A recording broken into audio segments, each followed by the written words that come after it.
Obrigado, professor.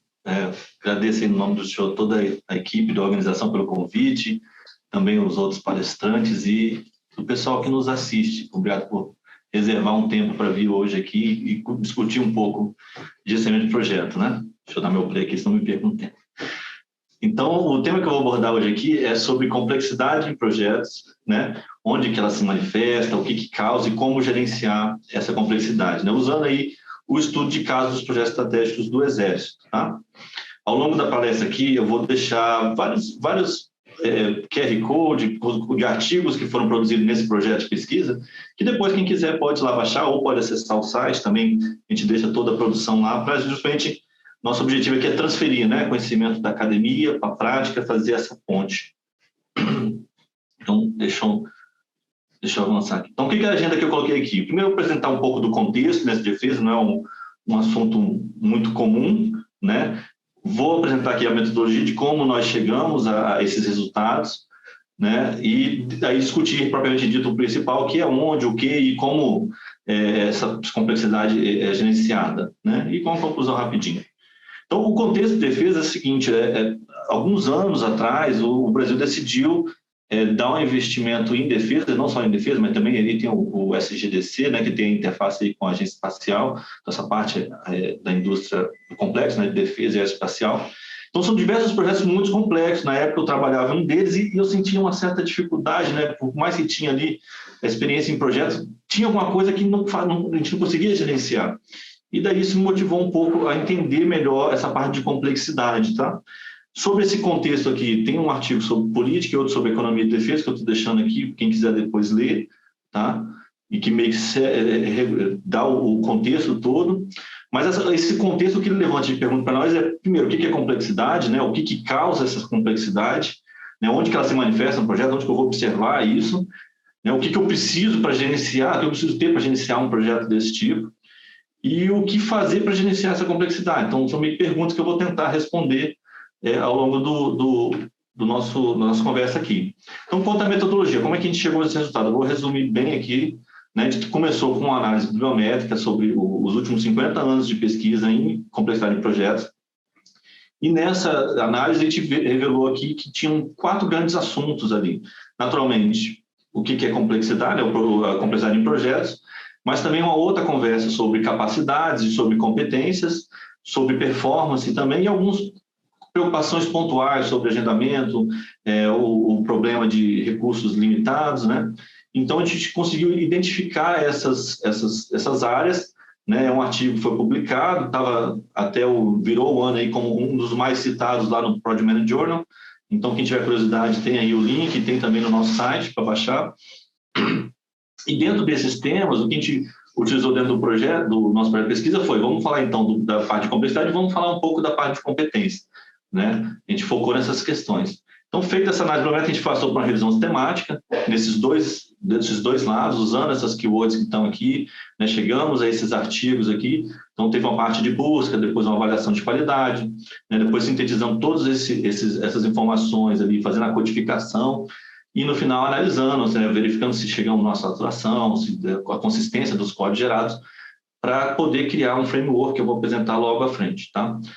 Então, feita a revisão sistemática e criados esses frameworks, nós fomos para algumas entrevistar especialistas. Então, antes eu estava focado em abstrato, né, tratando o assunto independente da indústria, aqui não, aqui a gente entra de fato na indústria de defesa brasileira. Né? Então, seguimos esse protocolo aqui, então foi definido um tema, um protocolo de fato do que seria perguntado, que foi testado com pré-piloto, com piloto, né? Depois recrutamos pessoal entre empresas privadas e membros do governo, então esse pessoal que está naquela foto pequenininha ali, transcrevendo tudo, né, mandando para o pessoal aprovar, porque aqui eu estou falando com vocês, está visual, eu estou gesticulando, então é informação, né? Quando a gente transcreve, meio que se perde disso e daí para não ter nenhuma análise do que foi dito, né? E verificamos de novo também a questão de saturação de dados, para ver se a quantidade de entrevista era suficiente ou não, né? Se os códigos gerados estavam coerentes, e chegamos lá no reportar, que é parte do que a gente está fazendo aqui. Do lado da complexidade, nós construímos aquele framework que eu tinha dito, né? Então, do lado esquerdo aqui, nós temos a visão da literatura, foram identificados vários fatores de complexidade, ou seja, o que causa a complexidade, que depois foram contextualizados na defesa, que é essa parte da direita, e daí, dentre aqueles vários, nós identificamos alguns outros e identificamos quais são os principais no contexto da defesa. Achamos, então, 18 principais fatores de complexidade para a defesa. Não quer dizer que os outros não existam, na verdade existem, mas eles são menos perceptíveis, digamos assim, para os gestores que foram entrevistados. Né? E essa complexidade meio que se divide em algumas dimensões. Né? Então, tem a dimensão estrutural, que vai tratar do tamanho das coisas, da interdependência entre essas coisas, né? A incerteza, o ritmo que eu dou um projeto, a questão de volatilidade, das coisas mudando, né? A questão de inovação, novidade, quão novo é aquilo para aquele grupo, né? A questão sociopolítica, que acontece muito nesses megaprojetos, e uma questão mais institucional. Então, foi criado esse framework, a mesma coisa, criou um outro framework para competência, daí talvez conecte um pouco com o que o Joel estava falando, a questão das competências, esse é um projeto, né? Identificamos ali as competências que estavam na literatura e depois aquelas que são mais predominantes no ambiente de defesa, né? Esse da literatura já foi publicado e o outro foi aceito recentemente, né? Agradeço aqui a professora Zigrid, que é uma das autoras, está aí conosco na organização, na audiência, que daí conseguimos publicar esse outro lado e logo estará lá naquele site, a gente pode compartilhar com o pessoal. Tá? Mas você vê que assim, são grupos de competência, mas que lá dentro tem várias competências. Então, eu tenho que ter a habilidade de influenciar alguém, né, para levar aquele projeto para onde eu quero, comunicar, trabalhar em grupo, questões emocionais, questões de contexto, gerenciais, cognitiva, profissionalismo na lida do gestão de projeto, a parte técnica de gestão de projeto, que a gente vê muito nos cursos, né, ou parte de conhecimento, experiência profissional da pessoa e alguns atributos pessoais. E dentre essas competências, a gente achou 27 que eram as principais competências, tá? Então, vamos agora para o desenvolvimento, que seria onde a gente vai juntar esses dois mundos. O modelo que a gente criou é o seguinte, então tem um projeto, né, lá no canto direito superior, tem ali, a gente pode falar que assim, o projeto tem um objetivo, né, eu vou dividir ele em domínios assim, do projeto. Então, ele tem um objetivo, né, que para atingir aquele objetivo a gente desenvolve um produto, seja um serviço, um resultado que for. Esse produto, serviço, resultado, ele entregue por intermédio de um processo de transformação, um processo de trabalho que se aproveita de pessoas e ferramentas para poder fazer isso. Né? E essas pessoas e ferramentas são fornecidas pela organização dona do projeto ou cliente do projeto. Né? E fora isso, a gente tem um ambiente. Então, a gente pode classificar as coisas de um projeto nesses domínios. Né? Então, os domínios servem para organizar. Então, domínios... Deixa eu ver, acho que aqui tem um laserzinho, né? Aqui, deixa, laser. Então, os domínios organizam os fatores de complexidade. São aqueles que estão lá naquele framework, que vão dizer o quê? Então, o que causa? Os fatores de complexidade causam complexidade. Né? E esses fatores de complexidade demandam, por sua vez, algumas competências de gerenciamento do projeto, né? Que seria o como. Né? Então, como que eu gerencio? Bom, uma das formas é ter competência, porque isso vai me dar uma capacidade de entrega desse tipo de projeto. Né? A premissa é que times mais preparados vão ter condições melhores de entregar projetos mais complexos. Né? Então, isso facilita o gerenciamento e a gente fica nesse ciclo que no meio a gente tem algumas estratégias genéricas, porque eu posso atuar tanto para tentar reduzir a complexidade, como para tentar aumentar a minha competência, a minha capacidade. Então, o modelo de análise que a gente usa é mais ou menos esse. Tá? E aqui a gente chega, então, aonde a gente junta aqueles dois mundos. Então, do lado esquerdo, complexidade, então aqueles principais fatores de complexidade, são aqueles 18, e as competências que usadas, são 27, eu acho que eu falei, né? Mas são as competências que a gente usa. Então, a gente começou a cruzar isso, né? Então, quando, na fala do entrevistado, ele falava um determinado problema que ele teve e a competência que ele teve para resolver, então existe uma correlação, e daí essas setas representam isso, como uma coisa se correlaciona com outra.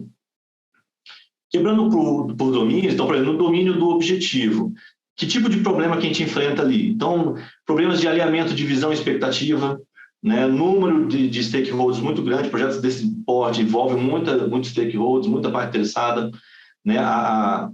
O valor político e estratégico dessas iniciativas, então tem toda uma questão sociopolítica ali envolvida que vai demandar esse conjunto de competências, né? Gestão de conflito, uma comunicação mais clara para justamente alinhar expectativas, gestão de conflito para alinhar expectativas também, né? Colaboração com essas pessoas, de novo, planejar para deixar mais claro o que se vai fazer, integrar essas diferentes visões, né? Gerenciais, então são competências que são mobilizadas nesse período. E daí aqui à direita eu sempre coloquei no par de cima aqui o que a gente pode fazer para reduzir complexidade e o que a gente pode fazer para aumentar a capacidade. Eu dei algumas sugestões para tentar fazer essa conexão com o mundo prático, né? Como que eu transfiro essa pesquisa, ok, gerou artigo, mas e agora vamos para a prática? O que o pessoal pode utilizar? Então, fica algumas dicas, né? Então, uma coisa que a gente observa é ter objetivos menos ambiciosos. No início, o ser humano ele tem um viés de confirmação, ele é otimista por natureza. E muitas vezes, no início do projeto, a gente acha que vai conseguir fazer tudo e tal, e começa nessa tentativa ali, criar um monstro, né? Então, muitas vezes, o que a gente precisa, de fato, é ter um foco maior, é o keep it simple, né? Mantenha simples as coisas.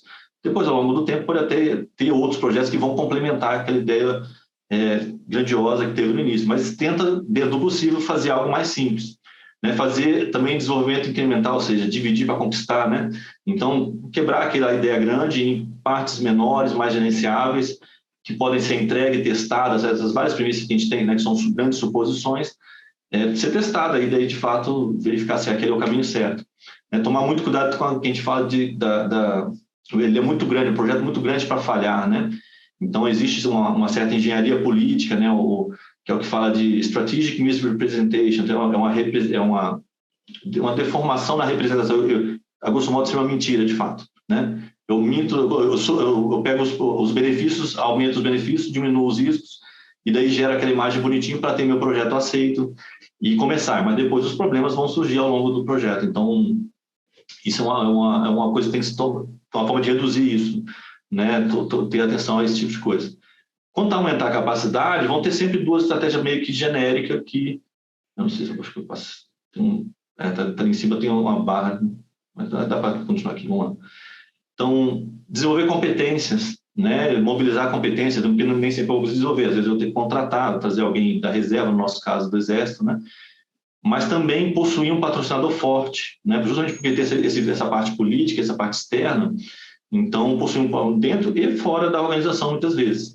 Né? Criar uma agenda comum que possa alinhar esses interesses, né? A gente usa muito na parte de defesa a parte de emprego e renda, vai gerar emprego e renda além das capacidades militares, né? Do domínio do produto, a gente tem problemas, por exemplo, número de elementos técnicos. Um projeto desse tem ele é gigante, ele tem muita coisa, muitos componentes ali. Então, ele tem também uma novidade tecnológica muito grande, né? Geralmente, a gente tenta estar mais próximo possível do estado da arte, porque você tem que se preparar para ameaças futuras. Muitos desses projetos são 10, 20, 30 anos. Então, você tem que estar na ponta da tecnologia no momento para que, ao longo da vida, esse produto consiga se manter. E esses produtos têm muita interdependência, uma coisa tem que conectar com a outra, não é? Né, quando a gente olha ali um blindado, não é um blindado só ele, né? É todo um conjunto que envolve e outros equipamentos que ele se comunica. E isso demanda da gente um pouco de um pensamento estratégico. Então, eu tenho que começar a olhar aquele projeto não mais como um projetinho, um equipamento, um produto, mas nele num contexto estratégico maior, né? Um pensamento sistêmico maior, entender que algumas decisões impactam em outros locais. E para isso também precisamos de integração, por isso que essas competências meio que apareceram bem nas entrevistas.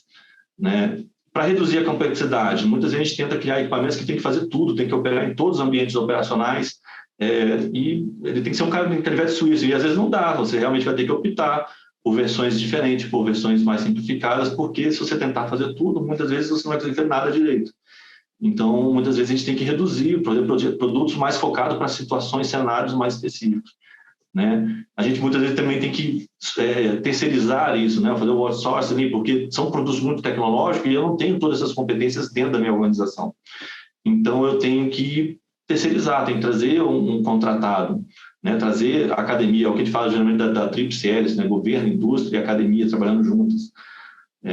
Usar também tecnologias conhecidas, como tem muita questão de inovação, então usa coisas já simples, né? Que é o COTS, é o Commercial Off the Shelf, então é coisa que já está pronta, ele está na prateleira. Então, se é possível, traga produtos já, toda aquela parte de desenvolvimento você não precisa ter. Né? Mas muitas vezes a gente tem esse desenvolvimento e por isso a gente tem que avaliar a prontidão tecnológica, né? Que tem um nível de prontidão tecnológica, né? Aquele negócio que está primeiro na academia, aí vai para laboratório, vai para piloto, até chegar num ponto que vai ser testado para produção em massa e vai ser testado em campo mesmo, né? No nosso caso é o pronto para combate, testado em combate.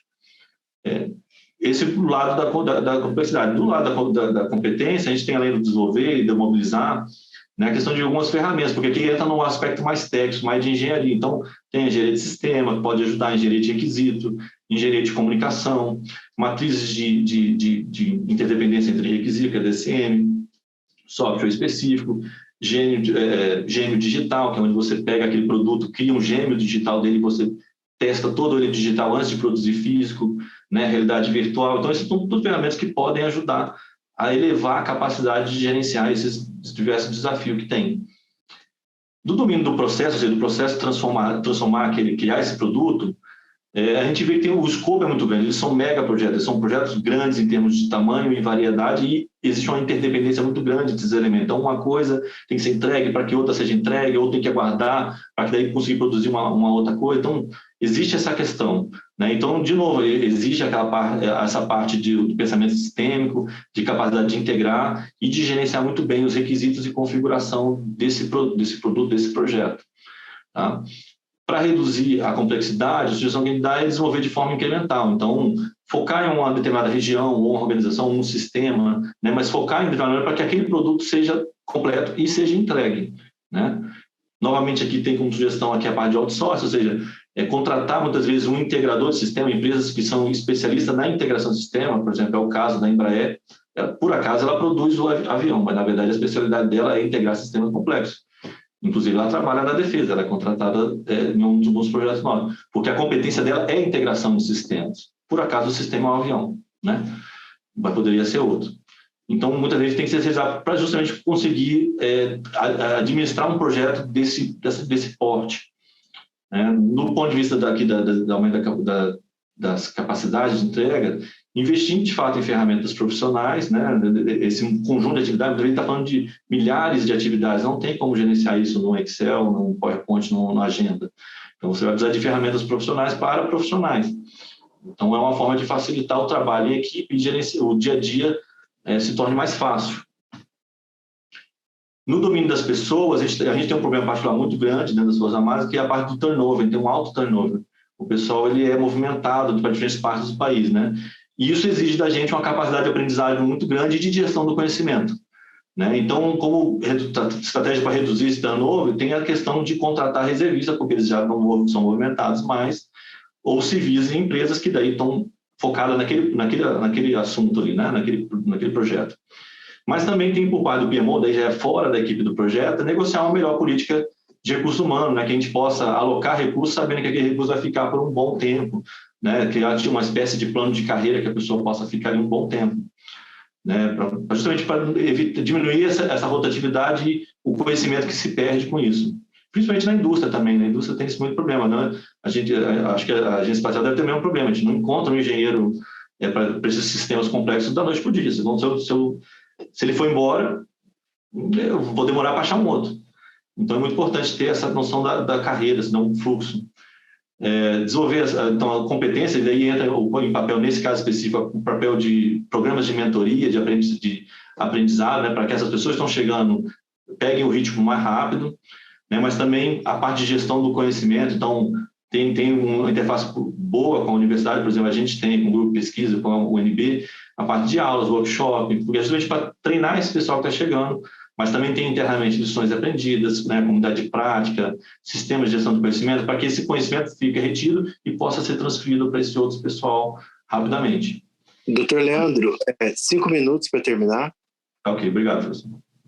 Do ponto de vista do domínio das ferramentas, então a gente tem muito problema de incerteza de informação, né, a variedade de conhecimento que é necessário é muito grande, né, o ritmo dos recursos, não é só ter os recursos, mas ter o recurso no momento certo. Então, isso também faz a mesma coisa com o orçamento, não é só ter o orçamento adequado, mas ter o orçamento no momento certo.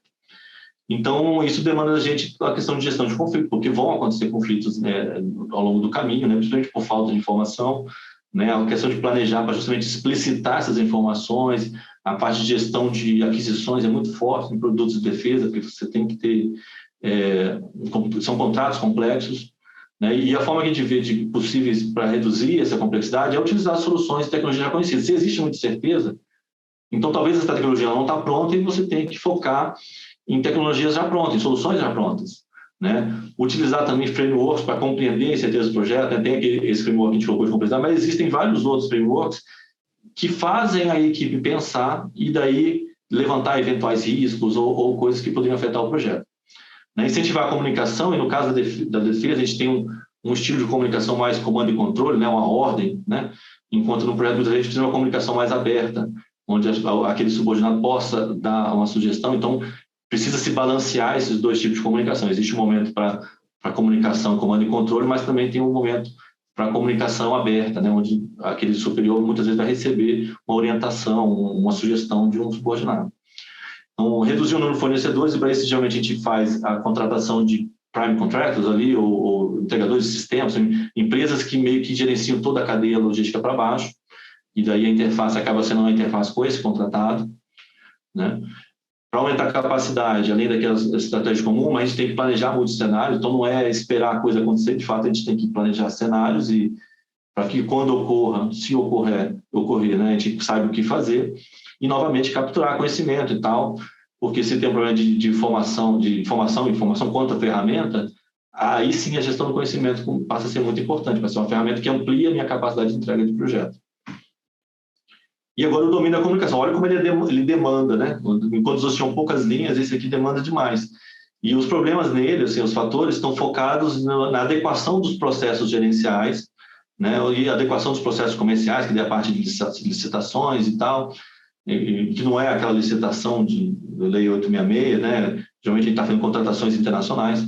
E normas informais, né? A cultura organizacional de uma forma. Então, ele mobiliza diversas competências, praticamente todas.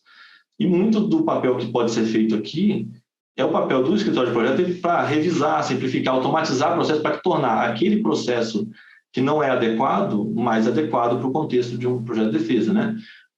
O comercial, inclusive, né, embora esteja um pouco além da nossa capacidade, enquanto aqui, mas também.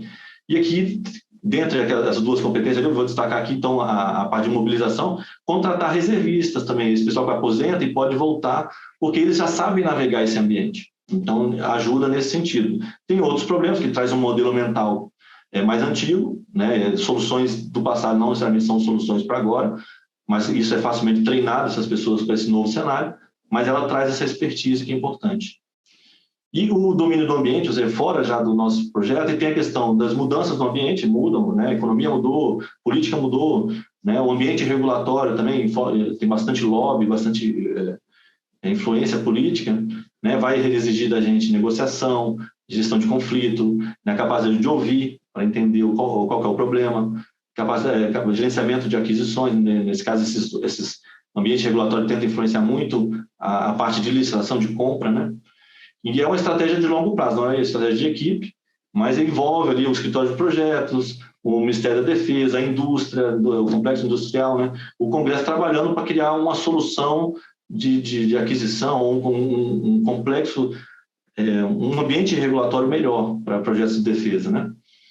Para aumentar a capacidade, além daquelas outras estratégias de desenvolver e mobilizar, tem a questão de planejar muitos cenários de fato, porque dependendo do que ocorre no contexto, a gente fica refém do contexto, então tem que planejar cenários.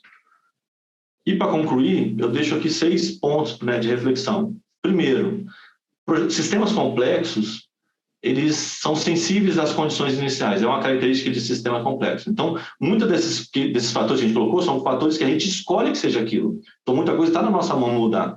Então, para tomar cuidado para não ser uma complexidade, porque eu escolhi ser complexo. Então, ao saber os fatores de complexidade, eu posso gerenciá-los para tentar reduzir e daí ter um projeto mais simples. Porque aquele objetivo que eu defino lá em cima, às vezes que não precisaria estar lá, ele vai resultar em um produto, que vai resultar em um processo, que vai consumir ferramenta pessoal de uma organização. Então, tem toda uma cadeia aí, né, que é afetada. Não tem tamanho único, né, one size does not fit all, que é uma máxima em projetos, digamos assim. Então, eu preciso entender o contexto, né, as causas e as consequências. Se eu fizer isso, vai acontecer aquilo. E daí os frameworks ajudam nesse sentido, né, aquelas interdependências ajudam nesse sentido. É preciso um esforço combinado, então não é só a equipe do projeto. Nesse nível de projeto, a gente tem que envolver escritório de projeto, as equipes, muitas vezes o ministério para trazer a parte mais política junto com indústria e congresso. Então, é um esforço combinado. Desenvolver competência é fundamental aí para progredir de projetos simples para complexos. Muita gente é treinado nas escolas, nos cursos, para projetos simples, né? Uma construção. A hora que chega nesse nível, tem outras competências que são exigidas, né? Geralmente a gente vai a concurso, a gente não aprende competência, por exemplo, política, né? Ou às vezes tem mesmo comunicação, né? Eu tenho que me comunicar, mas como é que eu me posto numa comunicação? Então, geralmente a gente foca muito nas questões técnicas e esquece um pouco dessas outras. Então, utilizar os fatores, dimensões e domínios para analisar os projetos, né? Tomar melhores decisões, usar os frameworks para isso. E do ponto de vista, talvez, acadêmico, né? Eu tentei focar mais na parte prática, de como trazer isso para... Mas, para a parte acadêmica, a gente tem que empurrar um pouco a discussão, de tentar entender o que causa a complexidade, mas também para onde se manifesta e como resolve isso, senão a gente só fica apontando causas e nunca soluções. Então, é isso que a gente está tentando fazer com esse projeto de pesquisa, né? Tentar apontar alguma direção de solucionar porque a gente está falando de bilhões de reais investidos nesse tipo de projeto. Tá? E era isso que eu tinha. Então, esses artigos todos vão estar disponibilizados no site e estamos abertos à pergunta aí na hora do debate, fiquem à vontade. Muito obrigado aí, professor, desculpa o atraso.